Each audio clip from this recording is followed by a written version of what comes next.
CM Revanth Reddy నివాసంలో కాంగ్రెస్ నేతలు సమావేశమయ్యారు. బీసీ రిజర్వేషన్ల విచారణ సందర్భంగా అనుసరించాల్సిన వ్యూహంపై చర్చించారు. అలాగే జూబ్లీహిల్స్ ఉప ఎన్నిక అభ్యర్థి ఎంపిక ప్రచారంపై సీఎం రేవంత్ రెడ్డి దిశానిర్దేశం చేశారు.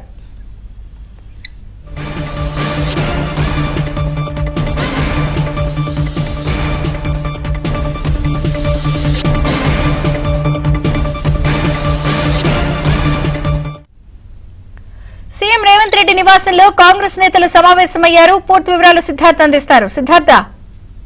చంద్రిక, సీఎం రేవంత్ రెడ్డి నివాసంలో కాంగ్రెస్ నేతలు భేటీ అయ్యారు. ఈ భేటీలో party in-charge Meenakshi Natarajan, party chief Mahesh Kumar Goud, deputy CM Bhatti Vikramarka, BC మంత్రులు హాజరయ్యారు. రేపు హైకోర్టులో బీసీ రిజర్వేషన్ల పెంపుకు సంబంధించినటువంటి అంశంపై హైకోర్టులో వాదనలు ఉన్నటువంటి నేపథ్యంలో ప్రభుత్వ పరంగా ఏ విధంగా డిఫెన్స్ చేయాలనే అంశానికి సంబంధించి ప్రస్తుతం చర్చిస్తున్నారు.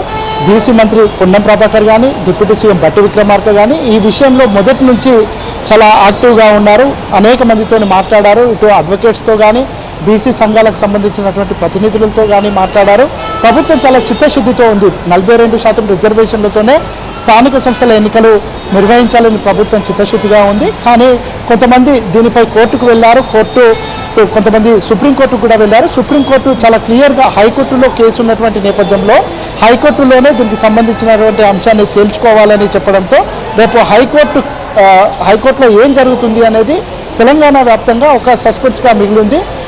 తెలంగాణ ప్రభుత్వం నుంచి ఆర్గ్యుమెంట్స్ చేయడానికి అభిషేక్ మను సింఘ్వి రానున్నారు. కాసేపటి క్రితమే సీఎం రేవంత్ రెడ్డి సింఘ్వికి కాల్ చేసి ఆయన రేపు నేరుగా వచ్చి కోర్టులో వాదించవలసిందిగా ఆయనను కోరారు. ప్రభుత్వం అభ్యర్థన మేరకు ఆయన హైదరాబాద్కు కాసేపట్లో రానున్నారు. రేపు కోర్టులో ఆయననే ఆర్గ్యుమెంట్స్ చేయనున్నారు.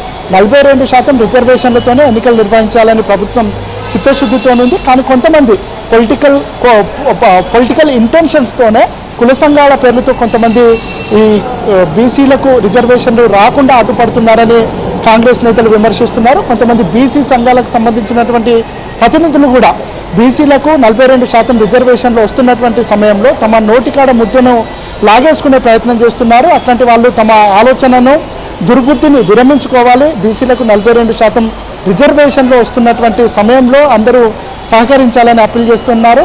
దాంతోపాటు బీసీలకు సంబంధించినటువంటి కాంగ్రెస్ నేతలు కానీ, కొంతమంది హక్కుల సంఘాల నేతలు, బీసీ సంఘాల నేతలు కూడా ఈ కేసులో ఇంప్లీడ్ అయ్యారు. వాళ్ళు కూడా రేపు వాళ్ళ అడ్వకేట్స్ వాదనలు వినిపించనున్నారు. మొత్తానికైతే 42% రిజర్వేషన్లతోనే ఎన్నికలు నిర్వహించాలని ప్రభుత్వం భావిస్తూ ఉంది. ప్రభుత్వం చిత్తశుద్ధితోనుంది.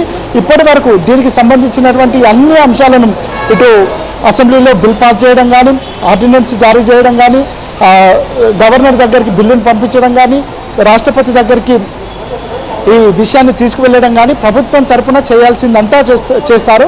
ఇంకా కొంతమంది అడ్డుకునే ప్రయత్నం చేస్తున్నారు. వాళ్లకు బీసీ మంత్రులు కానీ, బీసీ ఎమ్మెల్యేలు కానీ, బీసీ ఎమ్మెల్సీలు కానీ వాళ్ళని రిక్వెస్ట్ చేస్తున్నారు. ఎవరైతే వాళ్ళు అడ్డుపడుతున్నారో ఇప్పటికైనా వాళ్ళు విత్డ్రా చేసుకొని బీసీలకు వస్తున్నటువంటి ఒక గొప్ప అవకాశాన్ని కాలరాయొద్దు. బీసీలకు 42% రిజర్వేషన్లు ఇస్తున్నటువంటి ప్రభుత్వ ఆలోచనను సమర్థించాలి, ప్రభుత్వానికి అడ్డుపడొద్దు అని వాళ్ళు రిక్వెస్ట్ చేస్తారు. ఇక మొత్తానికైతే రేపు కోర్టులో ఏం జరగనుందో అని తెలంగాణ పొలిటికల్ సర్కిల్స్తో పాటు తెలంగాణ బీసీలు కూడా చాలా ఆసక్తిగా ఎదురు చూస్తున్నారు. రేపు సింఘ్వి వీటికి సంబంధించిన ఆర్గ్యుమెంట్స్ చేస్తారు. ఇక కోర్టు ఏ విధంగా రియాక్ట్ అవుతుందో చూడాలి.